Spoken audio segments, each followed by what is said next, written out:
Welcome. I'm Kinetic Symphony. I hunt down and report on mysterious and weird, true stories, from glitches to the paranormal. This is my channel's weekly compendium for the week ending Monday, March 14th, 2022. Case file number 546, written by Cabin B's Triggerer. Thankfully, time spared my job. Preface. I work in a warehouse with a pretty small crew. There's two halves of the warehouse. It was 9:15 p.m. when I started working on a truckload that only consisted of products in the back half of the warehouse. I worked for exactly 1 hour, because that's how long the album I listened to was. I decided to take a small break after I finished, and checked in with my boss to see how the rest of the work is going. Nobody's at the front, which weirds me out, but maybe they're at lunch? My boss sees me, runs up to me, and demands to know where the hell I've been. I told him I'd been working on the truckload in the back for an hour. He says he checked in the back multiple times to close up and plug in the forklifts and whatnot. He did not see or hear me at all after 9:15. I had been in the empty warehouse for 5 hours. My boss had been about to leave. I checked my phone to find 2 missed calls from my boss. I went to the back to show him that I'd gotten the truckload done. All the lights in the back are off, and the pallet jack I was using was not where I had left it. But the truckload was done. My boss is baffled, and I swear to God I was only working for an hour back there. At least I didn't get fired because he was as freaked out as I was. Case notes, file number 546. There are some incongruities in this time glitch that differ from others, namely that your boss's phone call did register on your phone, 2 of them. And even the messages were left. And the work you did unloading the truck was indeed completed. You even had your playlist go uninterrupted during this time gap, meaning you weren't out of phase with the universe. And yet your boss said he checked multiple times in that same location you were in, but you weren't there. So indeed you physically weren't there, but you weren't out of phase with the universe. That means someone took you somewhere else, physically, in the same dimension. Dare I say, aliens? What other force could be involved to cause time loss, move objects, and disassociate a human from their environment and perception of time passing? To you, of course, it feels like nothing happened at all. 1 hour passed, you did your work, and that's it. If whatever ship took you up was hovering near the ground, your cell service wouldn't have been cut, or at least presumably not, depending on whatever the ship is made out of. Were there any cameras in the warehouse area? I imagine if they exist, that there would be an anomaly around the time you were taken. The cameras probably glitched out.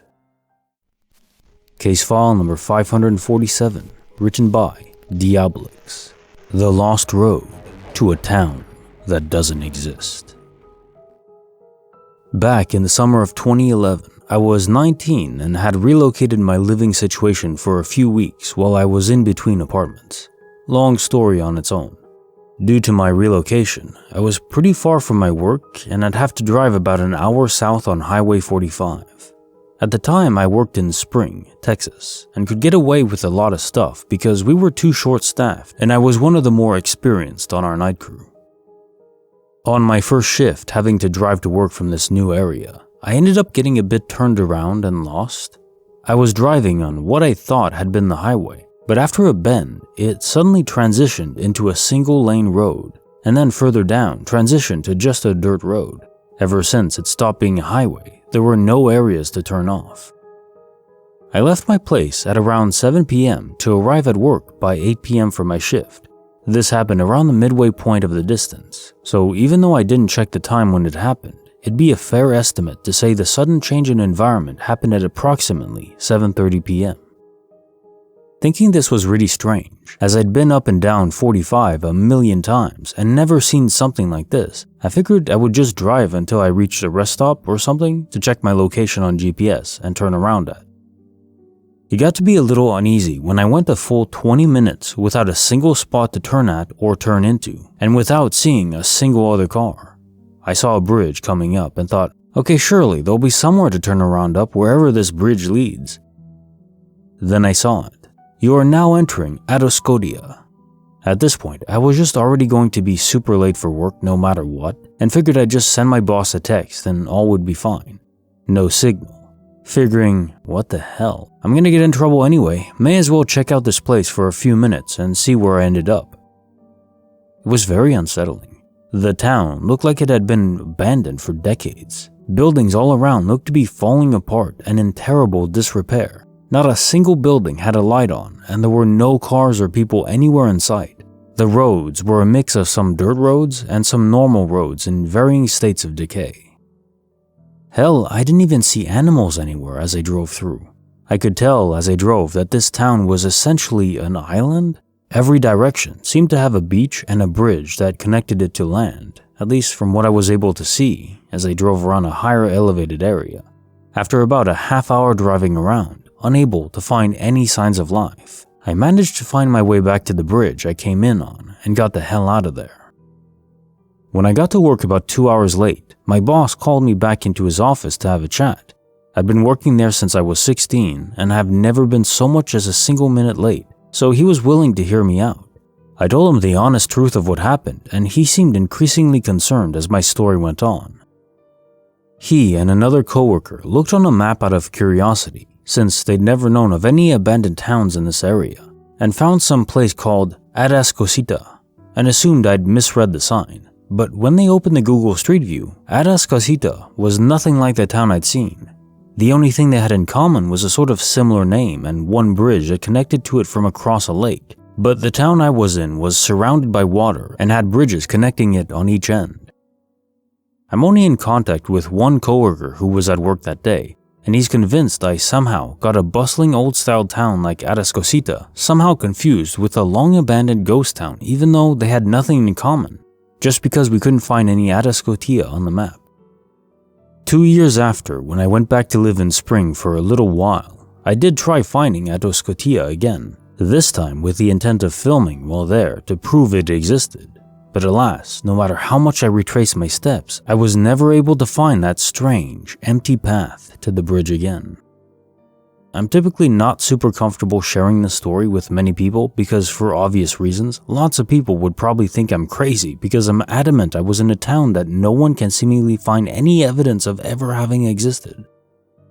From the few people who I have told over the years, I've gotten answers like slipping somewhere in time, that I entered some kind of spirit world or something, that I slipped into an alternate reality, and the most common was that I fell asleep on the highway.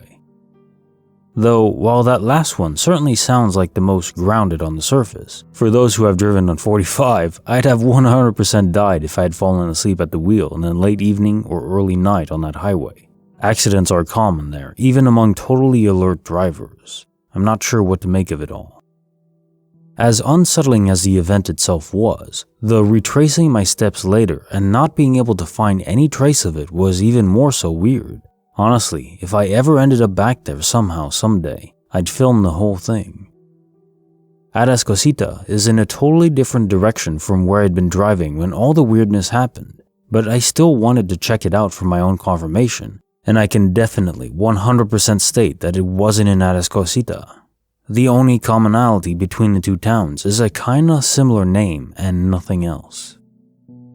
As for if there were street signs or traffic lights, recognizable brands like a Walmart being present or something, there were street signs, though sadly I no longer recall any of the road names. There were streetlights that weren't working, scattered throughout. I did see buildings that looked like they were gas stations and grocery stores, but none of them had a name on the building. I generally assume this is just from the passage of time. To clarify on a point in the post, the town was in total decay. Many buildings had parts of them that were just straight up falling apart or collapsed, and some buildings looked to have mild damage on some walls or the rooftops. As for the style of architecture, to help everyone have a clearer picture, it was really tough to tell due to the state of the buildings, but the closest approximation I could use is Greek Revival architecture.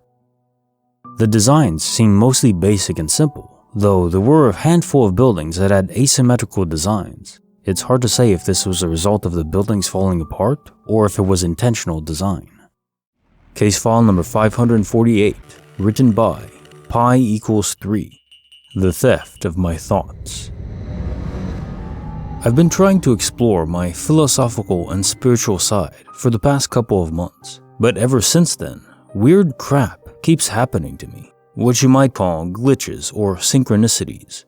It became so overwhelming, I seriously thought I was self-inducing mania, hypnosis, or hallucinations. To combat this, I have tried to develop a stronger attention to what I do and think. For example, how my train of thoughts, actions, and memories may have overlapped to result in a cognitive bias and error, as well as any scientific and logical explanations. And 99% of the time, this is usually where the ruminations of glitches end up. But what happened recently defied everything I can think of. I was in the city center on my way home and saw a mature couple as they were leaving a bar. As I walked past, I heard the waitress bid them farewell in Dutch, but the guy mocked her voice and what she said to his girlfriend. From behind, I heard them all laugh and the couple walked, continuing their conversation. It was obviously nothing to worry about, but I thought to myself, that wasn't very nice. As if I would ever have the balls to say something so weak and reactionary about a non-issue to a confident guy in front of his girlfriend. All of a sudden, their conversation cut short. About 5 seconds later, he said, out loud in English, despite just speaking Dutch, "What do you mean that wasn't nice?" I thought it was yet another funny coincidence, and so as if I was continuing the conversation, I thought, it just wasn't. There was a few seconds of pause, and as if on cue, he said even louder, "Tell me how that wasn't nice." Please keep in mind, I live in the Netherlands. Most Dutchies interject English while speaking Dutch, but this was different. He was having a full-on conversation with me. By this point, I was in disbelief. My instincts told me to slowly and calmly look back with just one eye, just to make sure he was talking to his girlfriend and not reading my thoughts. And when I turned around, I was horrified. He and his girlfriend were looking straight at me, smiling as if they knew I was going to look. I slowly turned back around and kept walking, pretending like nothing happened. I was growing anxious, and so I took a deep, slow, and silent breath to calm down. I kept breathing in and out, slowly, convincing myself I was just imagining things when he said, "Exactly, you won't tell me," and then started laughing. I have no clue how to explain this. Maybe he just had a string of lucky guesses to just say out loud what I just happened to be thinking. Either way, this wasn't normal. Case notes, file number 548. As you say, it is conceivable this was a coincidence. Perhaps the couple saw you and, being more rambunctious and confrontational for its own sake, decided to pick on you, assuming what you had thought. A sort of self-awareness of their own jerkiness. Still, the fact they knew exactly what you were thinking is unnerving and also spoke in English, which you speak. My gut, though, tells me it was more than mere guesswork on their part. Who knows, really? Perhaps there are more people among us able to read thoughts. But I suspect if this is the case, it would be less of a direct transcription, like in the movie What Women Want with Mel Gibson. That would just be annoying at a certain point. No, it's probably more of an attuned instinct from their subconscious minds, picking up on your own mind's emissions. Bonus file, written by Tom Rummets-Kalb, The Possession of Anne. So, I've been back and forth on whether or not to tell this story, mostly because it involves some aspects of my working life that I'm not at liberty to discuss, but also because it had severe personal implications for me. Anyway, I've decided to share it here, and I hope you understand why there are things I simply can't go into detail about. This all started in December 2020. As part of my education, I was scheduled for a 6-month internship at a psychiatric hospital. I had previous experience with working with this type of patient, so I was really excited about it. I switched around the 4 different wards in the hospital, so I treated a lot of different people with lots of different problems. I was curious about all the different aspects, so I never said no to a task, which meant I came across everything from murderers and pedophiles to suicidal teenagers with personality disorders. In my work life, I've had people spit at me, verbally and physically assault me, throw literal crap at me, and all that stuff. So I like to think I'm a pretty tough guy. And besides that, I always carried a personal assault alarm. One press of a button and staff from every ward would be there in a matter of seconds. On one of the wards, I quickly noticed that there was a certain room which was monitored 24/7 by a guard. To be clear, this is a pretty normal procedure. either because the patient is physically abusive, suicidal, or restrained. But most patients get the watch pulled off them relatively quickly. I asked a colleague and she told me it was a female patient, let's just call her Anne, who was extremely aggressive and psychotic beyond belief. At that point, Anne had been restrained to her bed for 3 months. I could not believe what I was hearing. We have really strict procedures when it comes to restraining people with belts. By the way, they're soft belts made of fabric, not leather. So restraining the patient really is the absolute last resort we go to. I asked the chief psychiatrist what was up with this girl, and he just scoffed and said, "If only I knew, but honestly, she defies logic." He told me that they first thought she was psychotic, but her symptoms only got worse, no matter how many different medications they tried. They thought she might have suffered a trauma and was in a dissociative state, but that still didn't fit the profile of her symptoms.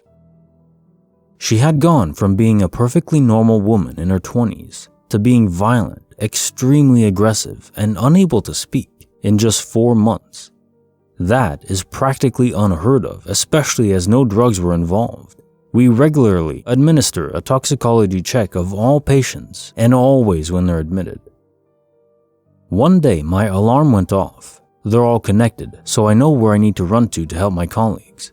I immediately knew it had to be Anne, and I was right. She had only had her legs and torso fixated. Again, normal procedure if the patient otherwise is relatively calm. She had defecated in her hand and thrown it at the guard watching her. She then proceeded to bite her fingers so hard that 3 or 4, I can't remember the exact number, had really bad fractures. Both her hands were a bloody mess and she needed like 50 stitches afterwards. It wasn't the blood or the fact that she would throw her own filth at us. I had seen that loads of times, but the screams this woman made. It was the most primal, guttural, and terrifying sounds I have ever heard. It scared me, crapless. The best way I can describe it is something like a bear growling and a mountain lion hissing and spitting at the same time. I have seen my fair share of people in primal distress, but I could never have imagined that a person could make sounds like that. As an intern, I am no way allowed to use force, so I was just watching as 7 of my colleagues tried to fixate her fully on the bed. They had serious trouble pinning her down. Reminding you all, these are really experienced people. At last we called a medicinal alarm, which immediately calls for a chief psychiatrist to make decisions. He decided to forcefully medicate her. They gave her 1 and then a 2nd shot.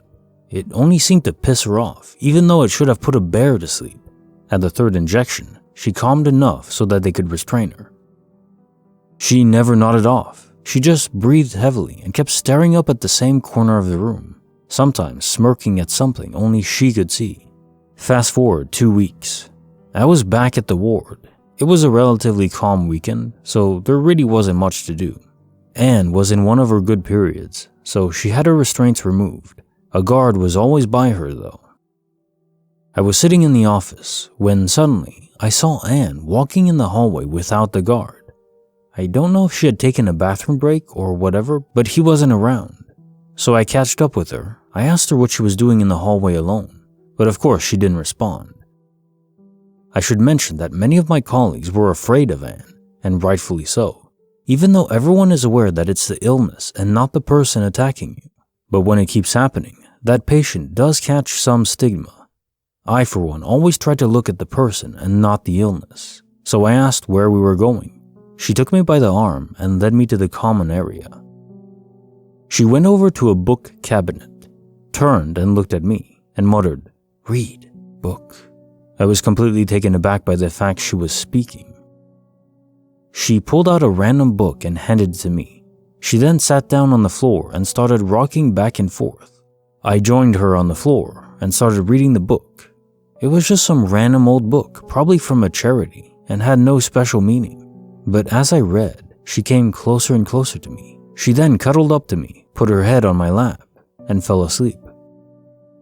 One of my colleagues came by, and she looked absolutely shocked. And before I knew it, 5 or 6 people, including the chief psychiatrist, were looking at me reading this random book out to her. I got a lot of praise for this, which is always nice. But then, things took a turn for the worse, for me at least. It started one night when I was home alone. It was a completely normal night for me, until I heard something from upstairs coming down the stairs. The best way to describe it is like a big dog thrashing and tumbling down the stairs. You know, like when a dog rushes down the stairs to greet you? But this was bigger, much bigger. I could hear the weight of something tumbling down, while nails or claws or whatever slid on the steps. I got up thinking that somehow there was a massive animal in my house, but there was nothing there. That scared the ever-living crap out of me. I had never had anything like that happen to me. I left the house and stayed the night with my parents. But I also had strange effects on my body, like I had a filter over my eyes or something. Everything started to seem out of focus, like tunnel vision, but with a massive blur added to it. And then I started to disassociate. I had this feeling of being totally out of contact with my body. Then came the panic attacks. My girlfriend called an ambulance one of the times because I was on the verge of a heart attack. The paramedic said I had a heart rate of 240 beats per minute. I have had no prior problems with my psyche, but I figured it was stress.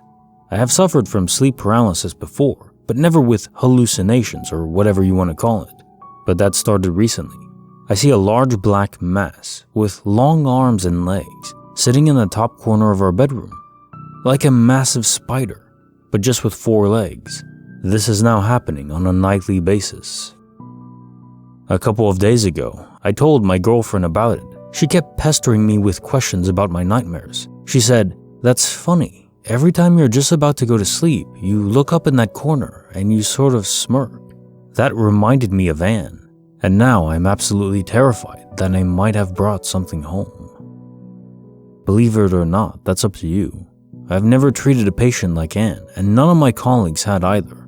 It was scary stuff, properly, and I've never suffered any psychological problems before, never. But something is going on, I'm sure of it. It feels like it wants to get back at me or something. I don't know. And by the way, Anne is much better today. She is in a rehabilitating home where she thrives. One day, she might even be able to have her normal life back. Case file number 549, written by Latte Cosmico. Glitch my name, please. I don't know if this was a glitch, but it's really weird and in some way funny. Premise: I was born and live in Italy. My name is used here, but not like in other countries, and not so frequent that I often see it around. Like if I look for a keychain with my name on it, I never find it. Years ago, I went out on the balcony, which moreover I never do. I don't remember what I wanted to do because I also suffer from vertigo, so it's rare for me to go out there and look. The fear gets to me. I live on the 4th floor. So I went out and I casually looked out of the balcony to see the road, and in that exact moment, I saw a white little van pass by, the classic one often used by companies to transport products, at least in my country. On the van's roof, which I could see clearly from my balcony being high up there was my name in large letters. It was very badly written. It surely wasn't a company sign. Also, it was done with very thick brushstrokes, but at the same time, it didn't even look like a rider tag. The name took up the whole roof of the van, which the person drove smoothly to the end of the road and then left. It's fun to write this now, but how many chances were there that just at the moment I would look out from a balcony that I basically never went to, a van passes with my name written randomly on the roof in huge letters? What happened? Case notes, file number 549. You know, it makes me wonder how many of our choices are heavily influenced by outside forces. Perhaps the developers or moderators of this game we call life drive home subconscious desires when there are events that need to happen, or they believe would benefit us. It's a chain of dominoes effect. Try to quantify the events after you saw your name on that van. A rare name scribbled randomly on the side of a normal white van. It may have led you to question your sanity or assume some greater purpose. Maybe change your belief system altogether. I don't know exactly how it changed you, but I'm sure it did. And you, having your mind altered in that way, made different choices throughout the entirety of the time since then. Years now. How many small choices have you made that were different than if you had not seen your name on that van? Maybe you choose caffeinated coffee instead of decaf, leading to an earlier rise in the morning, which leads to you avoiding traffic and making that work meeting that you otherwise would have missed, which led you to getting that promotion you wanted. And on and on and on, and in so many branching paths that I could never possibly even hope to hypothesize over. And all traceable back to this one catalyst. What a thought. Case file number 550, written by Throwaway 1039-49-532, The Night Walkers. So, I'm a truck driver, and how my job works is I will drive to a halfway point and meet with another driver, and we will switch loads and turn back to go home. Well, our meeting point is this parking lot in this ghost town. At least I'm assuming, given everything surrounding it is abandoned and no other points of interest nearby for several miles. I've been doing the same thing every night, Monday through Friday, and sometimes we arrive at the same time. Sometimes he waits for me, and sometimes I wait for him. Well, last night I arrived before him and got out to stretch my legs and smoke. This is around 11:40 p.m. While I was standing there, I noticed someone walking up the street. My lights are off and the parking lot is dark, so there's no way to see me, but thanks to lights from the highway, I can see him. I don't want to be seen by him, so I toss my cigarette on the ground and get into my truck slowly, making as little noise as possible. I climb into the back of my sleeper and close the curtains, but look out the window and I see an entire group of people all wearing the same t-shirt walking slowly in a line, but stopping for a second every third step. Possibly 20 or so people in the line. I call the other driver to warn him, and I look through a hole in my curtain as they walk by, and then out the other window to see them just casually walk down the road. Yes, they were walking down the middle of the road. I didn't get out once until the other driver showed up and we swapped and left. This was in Louisiana, about 30 miles from Hammond. Case file number 551, written by Cyanide Life, My Dorm, Glitch Haven.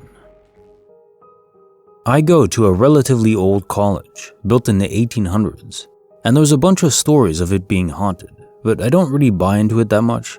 I've been here a couple years already and haven't seen anything too weird, minus what I'm about to say, which is possibly the weirdest thing that's ever happened to me. My roommate is never here. She always just stays at home and commutes to school for classes, which means I basically live alone in my dorm. As an introvert, I could not be happier. After dinner, I usually just go back to my room, lock the door, and work on homework. A few nights ago, I was at my desk working on my paper in the dark and listening to music on my phone. All of a sudden, the music stopped and my laptop switched off on its own.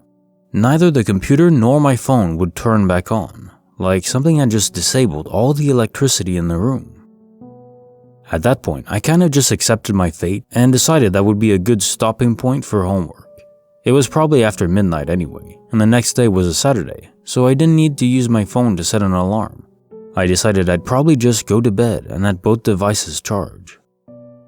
Less than a minute after everything shut off, there was a knock at my door. I remember walking to the door and going to look through the people, but after that I remember nothing. I woke up in my bed the next morning on top of the sheets, which I never do, and I don't even remember going to bed. On top of that, when I checked the door, it was unlocked. I never leave it unlocked, even when I'm in the room. I will check the door 3 times an hour out of paranoia, just to make sure I didn't forget to lock it. I've even turned around halfway to class to see if I remembered to lock the door. I figured it must have been my roommate who came to the room that night, and I was just so tired I didn't remember. So I texted her to tell her she'd forgotten to lock the door last night, but she responded by saying she was never at the apartment. I thought she was lying or something, but then she FaceTimed me and she was in a completely different state. The only 2 people I would have opened the door for were her and campus security, and I have no idea why security would have been at my door past midnight, especially since I was making 0 noise. And no one else has a key, so I would have to be the one to unlock the door. Nothing in my apartment was out of place or missing. I finally assumed that I must have dreamt the whole thing and that I'd somehow unlocked the door in my sleep. My phone and laptop were working fine after all and showed no signs of damage. A couple days later though, I started telling my friend in class what had happened, and as soon as I mentioned that my electronics stopped working, some other girl that I didn't even know butted in and asked, "Was there a knock on your door after?" This girl proceeded to match my story almost exactly. She was alone in her room, all the electricity shut off. There was a knock on her door. She went to check through the people, and she remembers nothing after that. Her only difference is that she woke up on the floor next to her bed and not on top of her bed. She says she also knows someone else that this has happened to, but she won't tell me who. I'm just thinking that if there's 3 of us, this may have happened to a lot more people that we don't know about. Has anyone experienced anything similar? Is there anything I should do about this? I don't think campus security would do anything about it since nothing was stolen, I wasn't hurt or anything, and there aren't even any cameras in the building. Great security plan, I know. They barely do anything about actual crime, so I'm pretty sure I'd get laughed at if I said anything. What was this? And what do I do? Bonus file, written by, It's me, Tazi. The light of my life is gone. When I was about 16, I met my now deceased wife. We were childhood lovers and stuck with each other with relative ease through our teens and adult years. We didn't argue that much, and when we did, it was finished pretty much as quickly as it started. We have 2 kids together, and we were a pretty normal household. My wife was a very spiritual person. She was very much into magic and spirits. She wasn't a loony, just a tad obsessive. Anyways, she passed away 2 years ago due to a lost battle with cancer. It pretty much destroyed me. I felt as though the light of my life was taken away from me. I hadn't experienced that pain in my life often, but when I did, I rarely got over it. Just a few months ago, I started having problems with my sleep.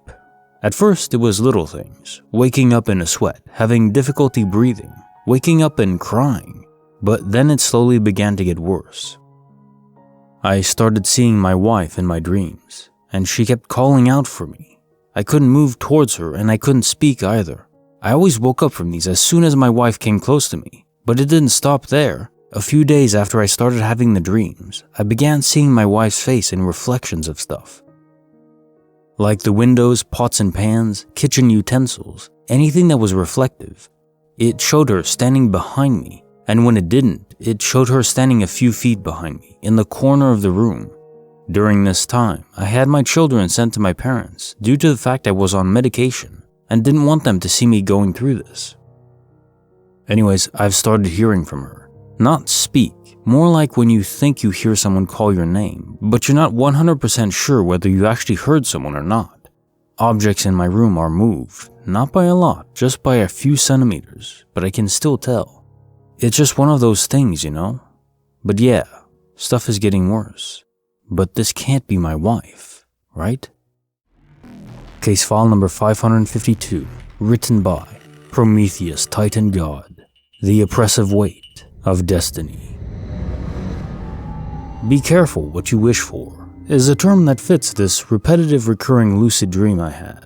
The first time was 1986 and was persistent till around 1990. I know this because I kept a dream journal, and in the same tattered old notebook, I kept all of my weird experiences too.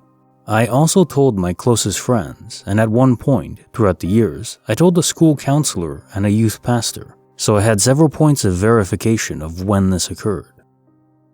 It all started because I was very depressed. I mean, like morbidly depressed. I was contemplating the end. But I didn't like the concept of nothingness, or if religion was correct, it would have meant being a slave in an endless church service, or burning in fire as little red imps stuck me with pitchforks. I wasn't in favor of any of those possible options, so I chose to endure my living hell, where there was at least junk food, my favorite TV shows, and the remote possibility of my life improving. Well, it didn't improve, so one night I begged the universe to help at least a little bit, give me a sign so I can see it's all worth it in the end. Big mistake. This is when the dream started lucidly detailing in a way up to that point I had never experienced before. I saw a very old man sitting in the flickering glow of a television in an otherwise darkened room. He sat deeply within the heavily padded and fairly worn recliner. As I approached him, I noticed he looked familiar at first and couldn't place his face. I said hello, but got no response. He just blankly gazed at the TV in front of him. I was mesmerized by his face. Who is he, I thought. I saw every deep wrinkle. His face didn't show the wear and experience of a man who lived a happy life. He had a face that was the result of frown lines that over decades became deep wrinkles. Like his sadness and pain was forever preserved in the folds of his skin. I thought, is this my father in the future? Who at the time was only in his late 30s or early 40s. I saw the clear family resemblance. Then it hit me like a ton of bricks. It was me in the future.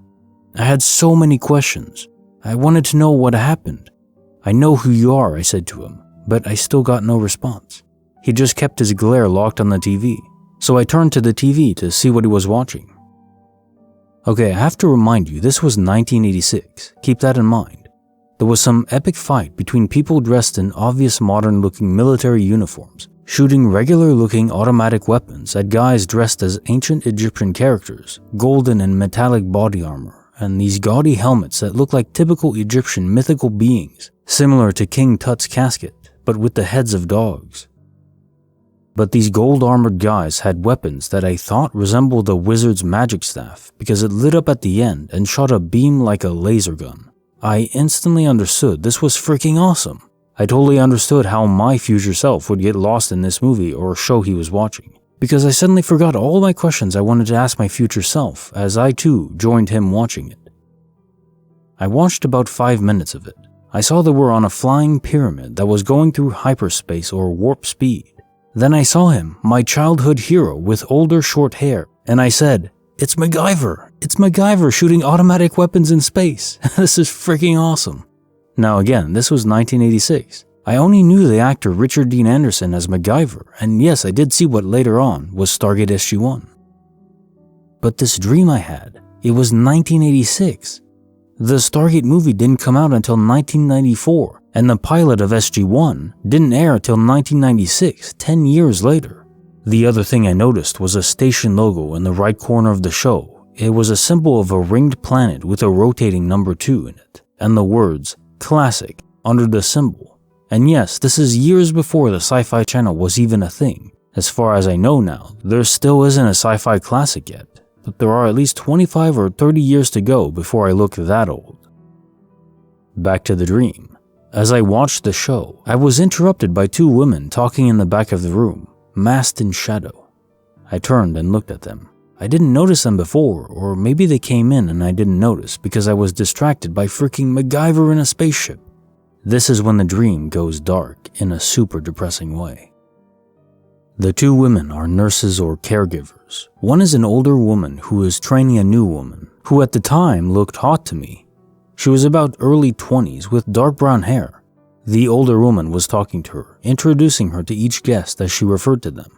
This part still chokes me up as I write this. Sorry, it's very emotional for me. For the sake of this story and privacy reasons, I call myself Prometheus, as the 2 nurses stood by what looked like a nurse's station, built into a wall that was about 10 feet behind the chair that the old me sat in. The older woman says, "This is Prometheus. He doesn't have much longer. It's important he gets his meds as scheduled, and it's also important not to talk about the following with him or when he can hear you." She handed her a sheet of paper. The new woman asked to read the list. "But you said he doesn't have long. That's on the list of things not to inform him of." The older woman said, "Oh, he can't hear us over here." "Oh," the new woman said, "doesn't he get visitors?" "Not in a very long time. He never married and had no kids. It's the saddest story in this place. That's why he has a list of things not to remind him of. He almost died 4 times because someone wasn't careful.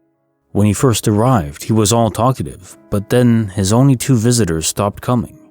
They would be in tears seeing him get worse. Once he realized they weren't coming back, he had a heart attack. He's been silent ever since. He only gets up to watch his shows. He doesn't talk. Don't forget his meds, please." As I looked back at my older self, I saw him looking at me with tears in his eyes. I asked, "Did you hear them?" He said, "No, but you did. And I never forgot when I did, nor what they said. You're here. That means I'm finally free." I'm so sorry, boy. We deserved better than this. You can't change the end of the story. This is the end of the story. I tried, truly. I did the most I was able to. I tried to get visitors here for the first few months that I don't remember in the dream. Sorry, boy. His eyes went blank and his head dropped as alarms blared. I saw myself die alone, forgotten with the knowledge of a lifetime of unfulfilled dreams and loneliness. I had this dream so many times. Although I could do things slightly different, it was always the same. I tried asking him what went wrong. Hell, I even tried asking for lottery numbers. He kept saying it doesn't matter. I can't change the end of the story. After a few years, it was suggested I asked him about my then friends, what happened with them. So I did just what I shouldn't have. See, I convinced myself it was just a dream until the Stargate movie came out. I remember I got physically ill seeing the same kind of villains. But hey, it wasn't exactly the same as Richard Dean Anderson's, so I kept thinking it was just a dream. I had the dream again, so I asked what happened to friend 1. He said he moved to Florida and died from congestive heart failure over a decade ago. No family, no kids, just like me. Friend 2 moved to Pennsylvania, got married and had a kid who died in a damn convenience store robbery. He tried to be a hero for dumb reasons and the dude shot him a few times over pocket change. Damn idiot. I warned him. Friend 3, that one was harder hit to me. Friend 3 didn't move away. He got married and had 2 kids. He lived in the same area I did. We just felt distant because of something that happened. It's not important. Friend 4. He paused and said, "No, I can't talk about this." I begged him. "You won't change the end, boy." I said maybe not for us, but how about for them? You don't think I thought of that? You don't think I didn't warn friend 2 about the robbery? He either laughed at me or rolled his eyes every time. You know I was so careful not to do anything to friend 3 to make him disappear from my life. He was like a brother. It still happened. Oh, friend 4, I gave everything to. Hell, I thought I actually succeeded. Well, I am 50 now. Decades later, I can safely say after that day when I saw the pilot episode of Stargate SG-1, starring Richard Dean Anderson, I realized I in no way could have just imagined that accuracy in a dream. This was my future. I remember that exact moment, seeing that one episode. It was the exact same episode in every detail as my dream. I broke a little inside. And as for friends, one moved to Florida and had a triple bypass because of a heart problem, and now is in great danger of death from congestive heart failure. I broke a little more. Friend 2 moved to Florida, got married and had a kid.